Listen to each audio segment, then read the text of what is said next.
Bon, Brice, on t'avait quitté il y a 2 ans, donc dans la peau d'un triathlète professionnel. Aujourd'hui, on te retrouve avec une toute autre casquette. Qu'est-ce qui s'est passé en 2 ans? Est-ce que tu peux nous en dire un petit peu plus? Et puis aujourd'hui, je pense qu'on le voit à côté sur le petit sapin, il y a un logo avec tes nouvelles fonctions. Est-ce que tu peux nous parler de tout ça, de tout ce qui a changé aujourd'hui dans ta vie? Eh bien oui, effectivement, j'ai changé de vie, comme tu l'as dit, quasiment totalement. Après 18 années triathlète de bon niveau et triathlète professionnel les 12 dernières, je travaille depuis 2 ans pour le groupe Orpi Valrim, qui compte à peu près 60 salariés et 7 agences sur le territoire, à peu près à proximité d'Orléans. Mon métier au quotidien, c'est je travaille avec l'équipe des négociateurs de l'agence d'Orléans, Beaugency et aussi l'agence d'Olivet.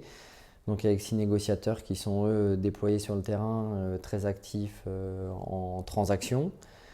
Et j'ai aussi un collègue qui a le même métier. On travaille un petit peu l'animation, un peu de contrôle et un petit peu d'encadrement de ces équipes de commerciaux. On en parlera tout à l'heure un peu plus en large avec justement cette nouvelle pratique du marathon hein, qui est venue dans tes prochains objectifs.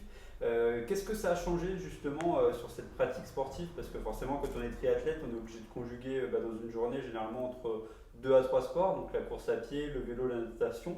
Aujourd'hui, si je dis pas de bêtises, c'est vraiment la course à pied qui rythme tes journées, c'est bien ça? Oui, c'est ça. Donc j'ai eu un gros moment de décompression après tant d'années au triathlon. J'ai perdu l'envie de nager, de pédaler, mais j'ai quand même conservé le sport qui me plaisait le plus dans les 3 disciplines du triathlon, donc la course à pied. Et un petit peu au hasard, en janvier dernier, je me suis motivé après 2 3 discussions avec les copains pour faire le marathon de Paris. Une première expérience très agréable et avec aussi un petit peu de chance parce que j'ai eu des très bonnes conditions pour accéder à la course et me préparer également. Et au quotidien, j'ai uniquement le temps de courir entre le travail, ma vie perso et la vie sportive. J'ai plus le temps de m'entraîner 2 fois par jour et de prendre un créneau de soins quotidiennement. Donc je m'entraîne maintenant entre 8 et 10 heures par semaine, pas plus, pendant qu'avant le sport prenait 35 heures, à peu près 35 heures de mon temps.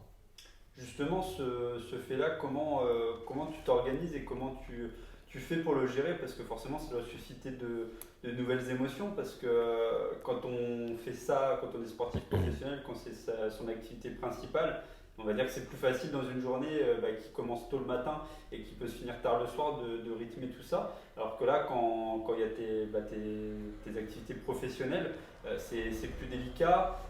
On est sur une période où il fait nuit tôt, toutes ces choses-là, tous ces éléments-là. Comment mentalement, justement, on se fait à tout ça et comment on fait face? Parce que est-ce qu'il y a des coups de moins bien, des petites baisses de morale par rapport à tout ça? Oui, alors l'entraînement, il est difficile parce que effectivement, j'ai toujours une envie et une exigence, si on peut parler de performance pour les prochaines épreuves et les performances liées au marathon. Après, aujourd'hui, c'est plus mon activité professionnelle de faire du sport. Je travaille vraiment dans un groupe qui me motive aussi et de mener malgré tout un dernier double projet sport et entreprise. Bon, ça, c'est ce qui me passionne le plus. Je crois que j'aurais vraiment du mal à faire que un métier pour l'entreprise ou de refaire que du sport si l'occasion se présentait. Donc j'aime bien vraiment cet équilibre voilà, de passion. L'entraînement au quotidien, bon, c'est jamais facile, mais effectivement, j'ai été accueilli dans des bonnes conditions. Je le disais tout à l'heure aussi, une part de chance et un engagement de l'entreprise pour laquelle je travaille, hein, parce que j'arrive à récupérer du temps de travail pour pouvoir m'entraîner.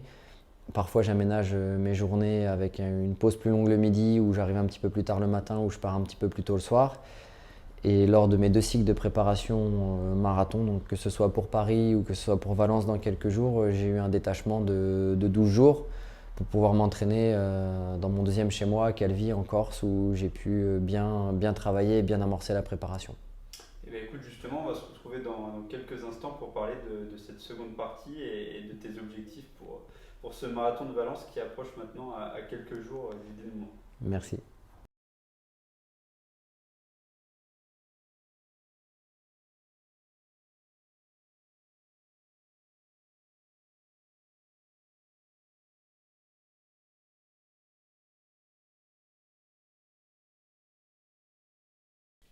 Brice, on a parlé de cette reconversion professionnelle.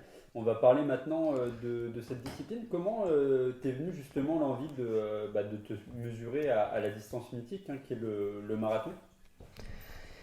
Eh bien, le marathon, pourquoi le marathon? Parce que au quotidien, j'ai moins de temps. J'arrive à m'entraîner une fois par jour, à peu près 5 à 6 fois par semaine. Le vélo et notamment le VTT est la discipline que j'aimerais pratiquer, mais au quotidien, c'est pas possible. Ça prend vraiment trop de temps. La course à pied était dans les trois sports du triathlon le sport où j'étais peut-être entre guillemets le meilleur ou le plus efficient, et c'est aussi l'endroit actuellement où je me fais le plus plaisir. C'est la pratique que j'ai envie de faire quand je sors du travail, que ce soit pour m'aérer la tête ou simplement pour le plaisir. Vraiment, voilà, la course à pied, en ce moment, c'est un peu mon dada et mon envie. Un marathon, donc un premier marathon à Paris en 2h21. Maintenant, Valence, avec l'objectif de passer justement sous les 2h20. Comment il s'est fait ce choix justement de partir sur Valence? Alors si je dis pas de bêtises, c'est forcément pour la densité et sur le fait que ce soit aussi un circuit roulant, puisque c'est important sur un marathon. Oui, effectivement, Paris, premier marathon, donc ça restera pour moi peut-être mon plus beau marathon parce que bah, Paris c'est quand même à la maison. J'avais ma famille, j'avais mes proches, beaucoup de copains et des connaissances aussi au bord du parcours, donc c'était très plaisant. J'ai eu la chance de partir dans le SAS Elite et même en première ligne à côté des meilleurs mondiaux sur la course de Paris. Dans la foulée, j'ai récupéré. Et pourquoi Valence? Parce que Valence, c'est le marathon le plus rapide de la planète en termes de densité de coureurs.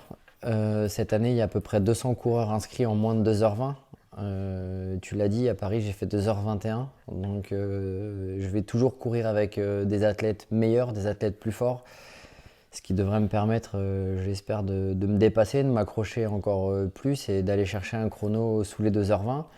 Et puis en plus, Valence, c'est la nouvelle ville un peu du running, parce qu'ils organisent un 10 km où il y a 20 000 coureurs, il y a un semi-marathon où il y a aussi 25 000 coureurs, et il y a notamment eu le record du monde du marathon. Et puis sur le marathon, 36 000 coureurs. Et cette année, il semblerait bien qu'il y ait plus de 30 athlètes en moins de 2 heures, en moins de 2h08, si je dis pas de bêtises. Donc le plus haut niveau du marathon mondial. Ouais, donc c'est des chiffres fous. On parle beaucoup de temps, d'heures pour un marathon. Pour parler au public un petit peu lambda, si on réfléchit en vitesse au kilomètre ou en vitesse justement, donc en kilomètre heure, qu'est-ce que ça donne pour viser ce que tu souhaites faire, donc moins de 2h20? Alors pour faire moins de 2h20, mon plan de course, de toute façon il y a pas de secret, il se passe à peu près entre 3 minutes 16 par kilomètre et 3 minutes 18 par kilomètre. Donc on est entre 18 km/h et 18,5 km/h par kilomètre. L'objectif, c'est de passer 1h 9 minutes au semi-marathon, donc courir à peu près à 18,3 km/h au moins les 21 premiers kilomètres. Ta prépa, là, tu l'estimes plutôt satisfait sur cette préparation? Pour toi, tout a été mis et fait en sorte que ça puisse matcher? Oui, j'ai travaillé différemment que Paris parce que déjà j'avais une course d'expérience. J'ai aussi eu un peu plus de temps et plus de confort avec le travail pour préparer cette échéance.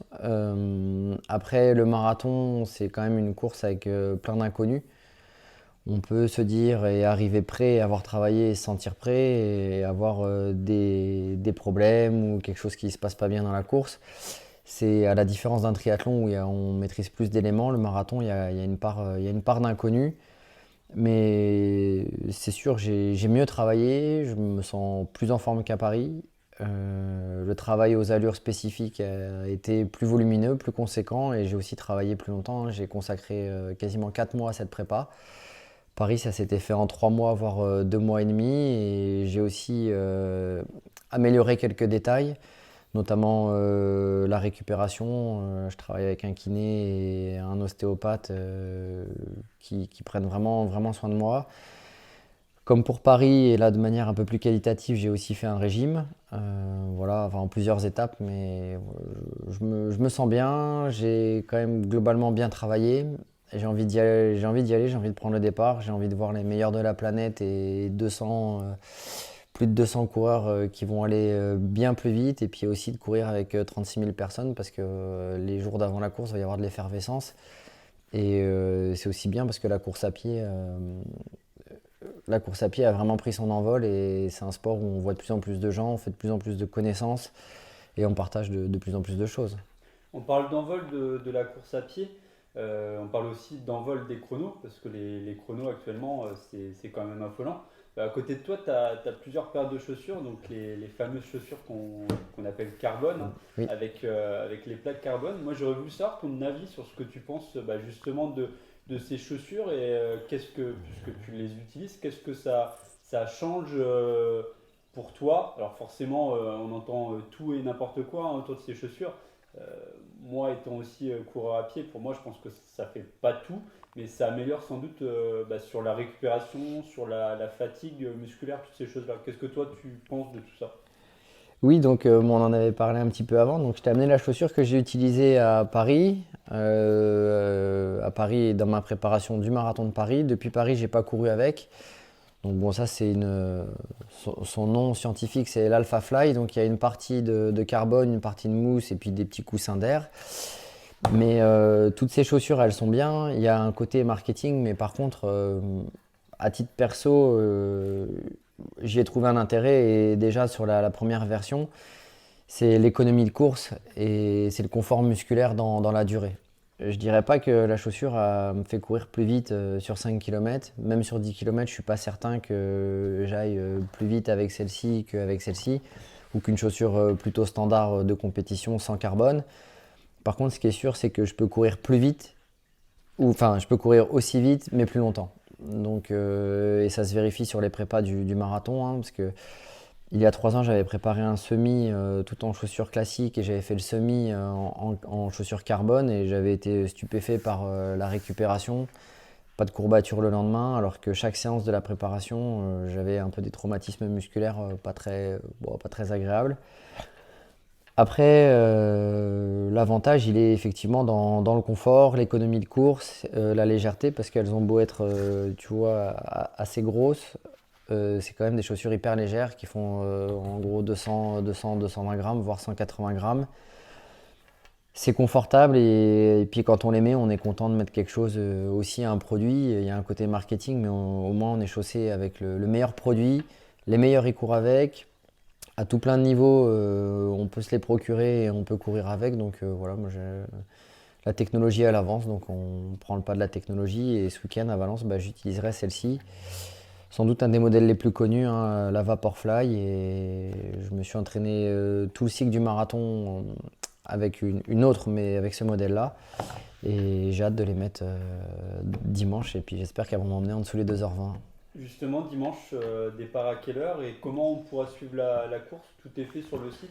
En vidéo, est-ce que tu sais s'il y a une diffusion Oui, donc ça sera en direct sur l'équipe 21, dimanche 8h15. Parce que, comme on en a parlé, il y a un plateau et une densité record à Valence. Et notamment, il y a les meilleurs Français et l'athlète Mehdi Frère qui fait de très grosses performances et qui va viser, lui, le record de France du marathon. Donc je crois qu'il vise moins de 2h05-30 sur le marathon de Valence. Hein. Donc c'est une perf au plus haut niveau international. Donc effectivement, il y aura l'équipe 21 et après, il y a une application, tout comme pour le marathon de Paris ou le semi-marathon de Paris, où on peut suivre les coureurs orléanais, parce qu'il y a beaucoup d'Orléanais aussi qui vont courir, des athlètes de la team Infosport et quelques connaissances. Et après, il y a aussi beaucoup d'athlètes français. Donc avec le numéro de dossard de chacun, on peut suivre la course via l'application. Et pour l'après, qu'est-ce que, justement, si tu atteins ton objectif, qu'est-ce que ça pourrait être l'après? Alors, moi, j'ai peut-être une idée pour toi, parce qu'on avait parlé de Pékin Express. Ah oui. Et moi, ça me tiendrait toujours à cœur de le faire avec toi. Donc, est-ce que ça pourrait être un nouvel objectif d'aller se frotter aux caméras et aller gagner? Alors oui, l'après Valence, si Valence, si tout est mis bout à bout et j'ai la chance de réussir l'objectif et aussi de récompenser le travail et de récompenser et de remercier aussi tous ceux qui m'ont soutenu en réalisant un moins de 20. Effectivement, le marathon, je vais pas le mettre entre parenthèses, mais je vais calmer un petit peu l'entraînement parce que le travail, le marathon, j'ai quand même consacré beaucoup moins de temps à mes amis et à mes proches. Ça reste du sport amateur, mais toujours avec une pratique un peu de haut niveau, donc faut bien le dire, parfois on est quand même un peu égoïste les sportifs. Et pourquoi pas, si tu veux, on en a déjà parlé. Par contre, moi, j'aime pas parler à la télé, j'aime pas parler aux caméras, donc tu géreras ça. Et puis, effectivement, on peut peut-être s'inscrire Pékin Express si tu le souhaites. Par contre, c'est 1 € par jour et on pourra pas mettre des chaussures comme ça, hein. On a le droit à une paire, donc pourquoi pas. Voilà, on prendra la paire la plus résistante. Et bah écoute, on te souhaite le meilleur et puis on va suivre de près ça dimanche. Très bien, et merci pour info. Plusieurs années que vous me suivez, toujours un plaisir de partager. Et puis j'ai une pensée pour Info Orléans, car on a une de nos collègues, on en a parlé tout à l'heure chez Orpi, mais qui est aussi une activiste de Pour Info. Donc voilà, je la remercie et je te remercie.